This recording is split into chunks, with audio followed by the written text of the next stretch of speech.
Hey, everybody. It's still Wednesday. And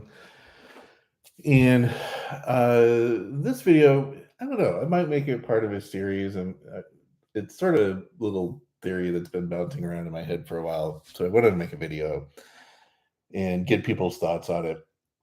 And just by some quick reference, just a quick way of background, so you have some reference here. Um, I've been involved in music. I've played music for a long time, played different instruments. I was in the music industry for a while. I'm a lawyer for a lot of musicians and artists, and so that stuff always really fascinates me. I'm much more interested in sort of the art field than a participant, but I'll explain why. But I still do music just sort of for myself here and there. But I am interested in it. I teach classes on like the law and the music industry and the art industry, things like that. So I like to keep myself sort of up to date with what's going on. And because of that, not only do I sort of see the world through the frame or the lens of cognitive functions, but I'm also interested in like the different types of artists that there are out there, the different types of art. So here's my breakdown. And again, this is just me and how I think about it. And I'd be interested in hearing people's thoughts. Um, so I think that there are basically four types of artists, and this goes across different domains. It could be in music, it could be in writing, it could be in acting in some respects, but artists that are in the creative process, sculpting, painting, writing, music, that kind of stuff. And I think the type of artist you are is going to be linked to what your action function is and what your deliberation function is, right? And whether it's first and second in your stack or third or fourth, right? So everybody, all the types, we have a deliberation function, either TI or FI in our front stack, and then we've got the associated action function that's going to be next to it, either above it or below it, and that's going to be either SE or any, right?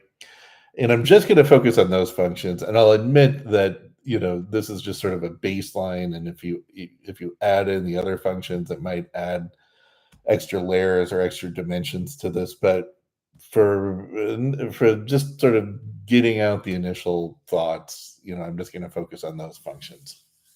And I think your deliberate, so your TI or your FI and your SE and your NE, depending on what you've got in your stack, is going to in your front stack is going to sort of guide the type of artist you are.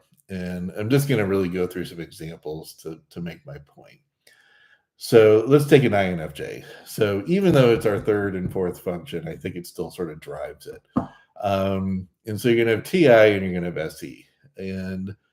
Um, and let's take music, for example. So music is, there's a very TI heavy component to music when it comes to things like music theory, like how do you organize chord progressions, what scale are you using, what notes in the scale, how you deviate from the scale and come back to the scale, and all that kind of stuff. And there's some very formal rules that have developed, through the history of music. Um, and if you're a TISE type, um, then I would argue, if you're a musician, you're really going to focus on what the rules are. Um, and you're not really going to deviate too much from the rules. And the SE part of it is really just sort of executing those rules, right? Just, um, so if you're writing a song, you're probably going to follow a pretty well established chord structure, pretty well established, scale, and then the SE part of it is just sort of doing it, right? Um, and getting it out there. Um, Whether it's, writing the music out or performing it or whatever. And to me, the classic example would be somebody like John Williams, right? So John Williams, who's the composer, the film music composer for things like Star Wars and Indiana Jones and Jurassic Park and E.T., all those classic, 80s um, and I guess 70s theme songs from the movies. They follow very, very simple formulas that are well established. And not only that, but he's the master of using what they call, different modalities, right? So, the standard modality is, a major scale like do, re, mi, fa, la, si, ti, do, or a minor scale.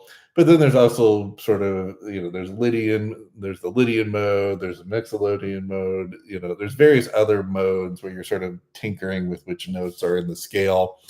And they produce a very different emotional sort of effect in the listener.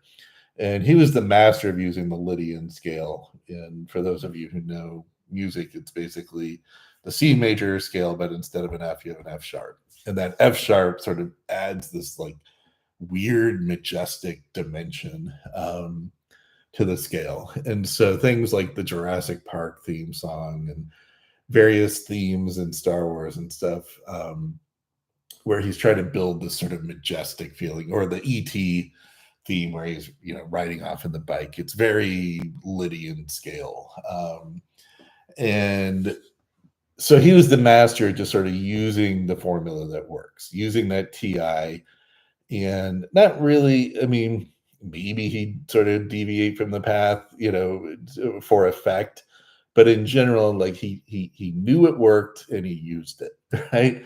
Other examples would be like Bach, right?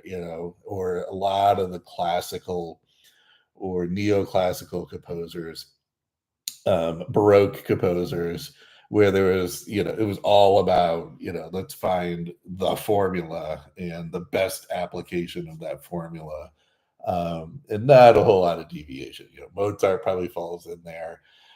Yeah, he was a little ahead of his time, but he pretty much stuck to the rules, as far as compositional techniques, because he was getting paid by by the royalty, and they like things nice and orderly and structured, right?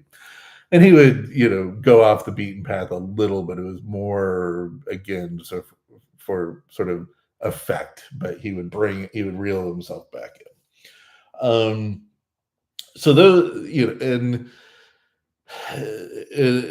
and then as far as like painters and artists in that modality, in that sense, again, there's sort of some tried and true rules that work in painting and other sort of art forms, different sort of color combinations, and how many colors you use, the composites and contrasting colors and lighting techniques and things like that. Again, think of very formalistic, classical, or Baroque kind of artists, where there was sort of a formula, it worked, and it was just a matter of sort of executing. You get it some in modern art with the hyper realism, where they are trying to paint a painting that actually looks like a picture. I would imagine there's some TI heavy rules going on there, and it's just sort of a matter of using your SE to execute. Okay, so the other example I like to use is my favorite artist is Brian Eno. He's one of my favorite musicians, and even though he's sort of known for innovating and coming up with sort of new sounds, and he's sort of thought of as like the godfather or the founder of ambient music, he still sort of follows very simple rules when it comes to not only the music itself, but creating the sounds and stuff. But in a way, he was able to sort of scale back things and bring things to sort of their their core fundamentals, and that's sort of the beauty of what he does. But I could also see people arguing that he's a different type. So take it for what it's worth. All of these examples, I haven't really completely thought through all of them. It's just sort of what comes to mind. Okay, so that's going to be the TI-SE type. Then you've got the TI-NE type. And of course, NE is about exploring new what ifs, new possibilities and stuff. But they're still anchored by this TI. So instead of using the tried and true rules, you're going to see them try to come up with new rules. So like the 12-tone scale, what's his name, Schoenberg, um, or maybe something like Bill Evans coming up with modal jazz, you know, the sort of a modal technique as opposed to what was going on before, 12 bar blues, bebop, that kind of stuff. He came up with sort of this new sound, but it was very rules based. But he still sort of explored a new area that people weren't, a new set of rules that people really weren't using, but came up with something that worked, right? Modal jazz or the 12-tone technique of Schoenberg, or I also think of like your prog rockers, right? Like Rush and um, King Crimson, and those yes, those old 70s prog rockers where they're messing with time signatures and they're messing with different scales and different modes and stuff, and that and it kind of sounds like it's all over the place, but it is still pretty well structured. There is this method to their madness. They come up with sort of a new set of rules, but they're tapping it, I think, again into that NE where they want to explore new areas, but are following sort of a rule structure. I guess maybe Cubism in the painting world, Picasso, the Cubism movement, where again they're exploring new areas, they're trying new things, but there was a rule, there was a system behind it, and Picasso himself, I mean, it wasn't all over the place. There was a structure, there was a way of breaking it down into sort of TI rules. I see a lot of science fiction break, in that realm as well. Um, but maybe not all. Like another example of a TISE person, a writer would be somebody like, what's his name? Barry Sanderson, who's a sci-fi writer, but I know him more from a podcast that he's part of, where it's these writers that talk about their writing, and they're all science fiction writers. But he has this very like mechanical way of developing characters and building worlds, and he's got it broken down into a basically a formula or a set of formulas. And it's really just a matter of executing through the SE. Just go through these formulas; they work. So that would be a TISE. But somebody who's a little bit more out there, but still sort of comes up with sort of a new formula or a new way of doing it. Again, I just see a lot of science fiction falling into that area. You know. Okay, so I think you get the point with that, where it's either going with the established rules at work, like John Williams, and just executing, or coming up with sort of a new set of rules and then just using your NE to figure out, okay, um, I'm going to express it this sort of new set of rules, but there is some structure to it. Okay. And it's about exploring that structure, modal jazz, 12 tone, composition, stuff like that. Okay. So now let's switch to the FI, deliberation. So this is going to be a little different, where artists who are tapping more into their FI, if it's an FISE combination, it's really about just like what looks cool, right?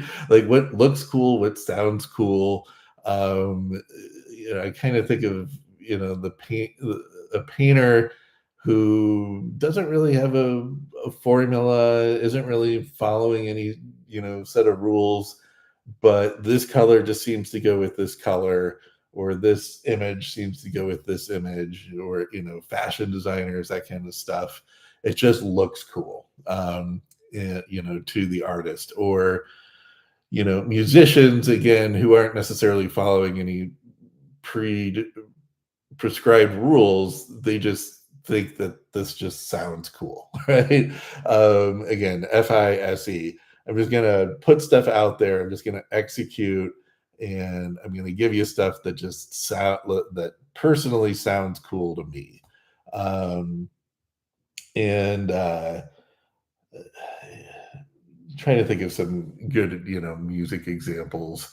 Um, to me, I think sort of like the Nirvana set, like Nirvana would probably be a good example. Led Zeppelin. I mean, these are just vibes, feelings that I get that come out where yeah, they're just sort of playing chords that aren't really formulaic, but they just kind of sounded like the right chord at the time, right?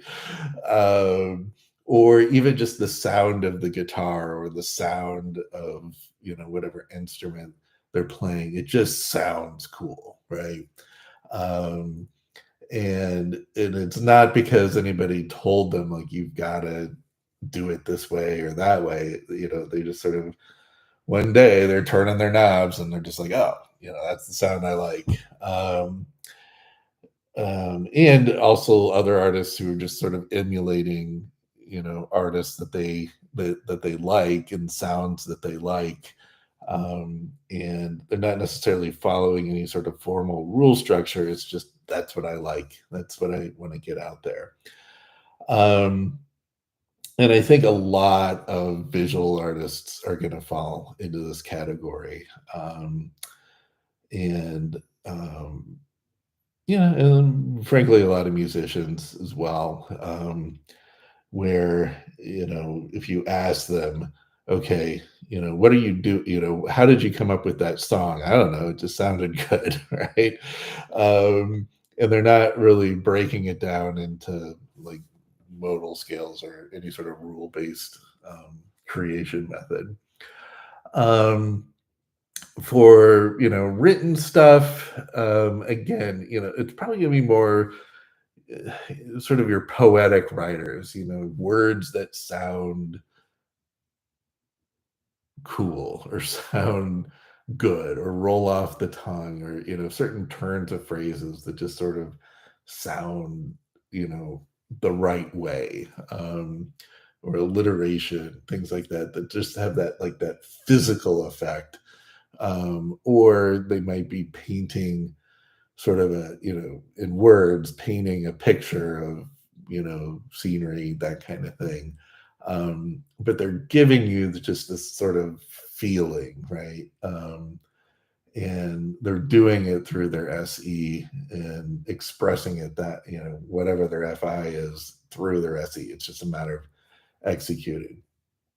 And you compare that to the FI, any type of artist, where I see it as more of, they want to make a statement, right? Like they have some sort of FI value or something that they want to express through this any action mechanism. And it could be either through writing, it could be through painting, but their painting is going to have more sort of verbalizable meaning. It doesn't just look cool. It might not even look cool, but it's got some sort of message, right? Some sort of meaning that they're expressing. And I get that that's probably some NI going in there. So, we'll probably have to add that dimension at some point. But at the very bare minimum, it's, their FI, that they're trying to express some sort of FI feeling that they're articulating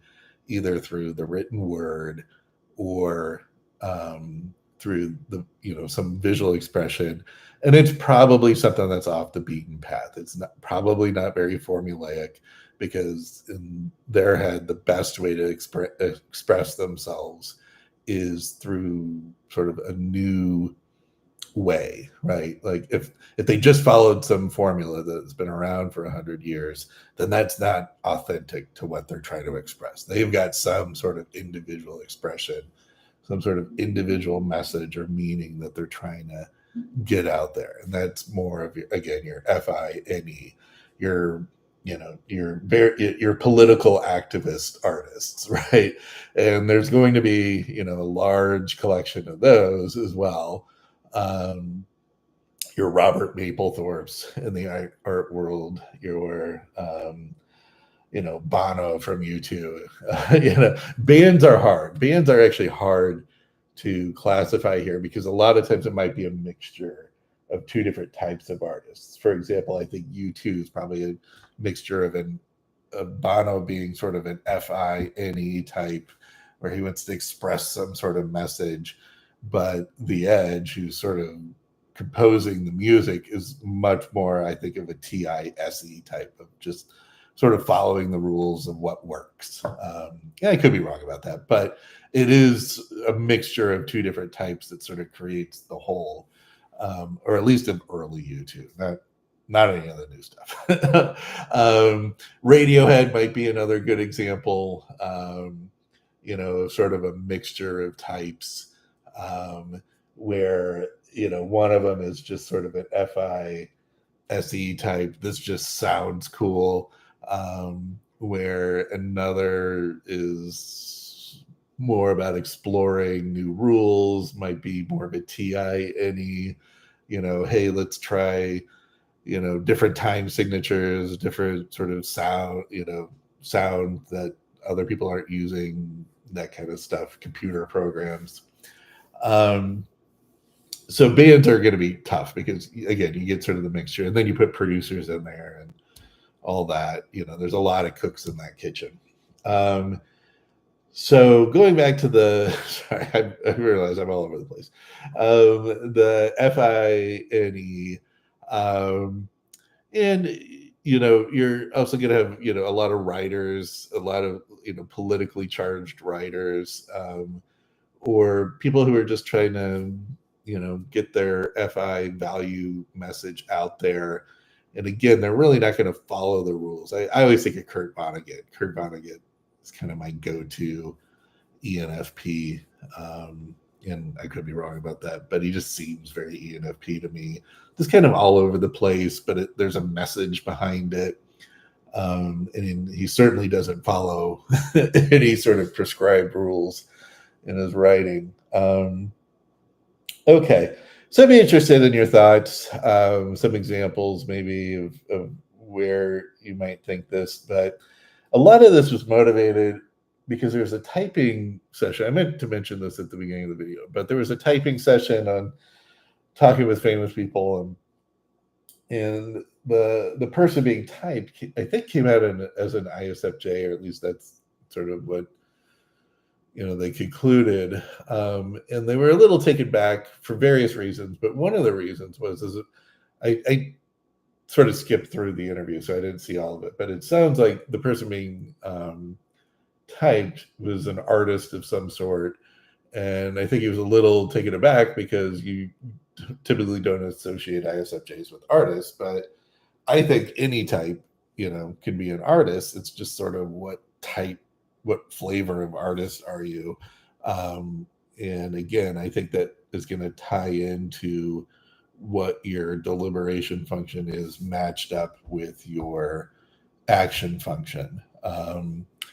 And then yeah, there's probably going to be an extra dimension to it, but I haven't gotten that far yet. We're adding in the other functions. Okay, I think that's about it. I'd be interested in your thoughts. And like I said, this might, as I continue to sort of think through this, I might make this into a little bit more of a series, or I might just completely forget about it and move on to the next thing. We'll see. All right, have a good one. Talk to you later. Bye.